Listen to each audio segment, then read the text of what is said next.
আসসালামু আলাইকুম এভরিওয়ান। তো আমরা যারা কবুতর, মুরগি পেলে থাকি তাদের জন্য মেইন একটি বড় ধরনের প্রবলেম হচ্ছে ডাল রোগ। আপনার মুরগি বা কবুতর যদি হঠাৎ করেই ঘাড় বাঁকা করে থাকে, ঘাড় বাঁকা রোগে আক্রান্ত হয়, তখন আপনাকে বুঝে নিতে হবে যে এটি ডাল রোগে আক্রান্ত হয়েছে। তো চলুন আর বেশি কথা না বাড়িয়ে এই রোগটির কারণ ও চিকিৎসা সম্পর্কে বলা যাক। আপনাদের সাথে আমি আছি আরাফ।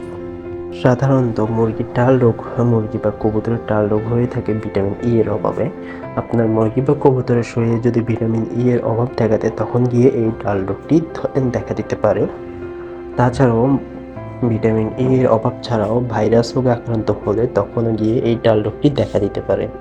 আপনার কবুতর কিংবা মুরগি যেটারই এই রোগটি হোক না কেন, আপনি নিউরোবি ইনজেকশন, আমি আবারও নামটা বলছি এবং স্ক্রিন দিয়ে দিচ্ছি, নিউরোবি ইনজেকশন। এটি আপনি যে কোনো মানুষের ফার্মেসির দোকানে গেলে আপনি এটি 25 টাকা দিয়ে কিনে নিতে পারবেন এবং একটি 5 টাকা দামের সিরিজ কিনবেন।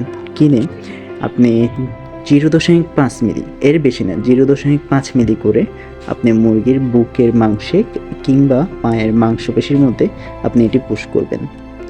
আপনি এই ইনজেকশনটা দেওয়ার 4-5 দিন পর থেকে দেখবেন যে আপনার মুরগি কিছুটা আগে থেকে সুস্থ হয়ে গেছে এবং আপনার 1-2 সপ্তাহ কিংবা জোরে গেলে 1 মাস পর্যন্ত আপনি এই ইনজেকশনটা দিলে দেখবেন যে আপনার মুরগি আল্লাহর রহমতে সুস্থ হয়ে গেছে। ওরা যদি খাবার খেতে না পারে নিজে থেকে, যেহেতু এই রোগটা হয়েছে, সেক্ষেত্রে আপনি নিজেই খাবার খাইয়ে দিবেন।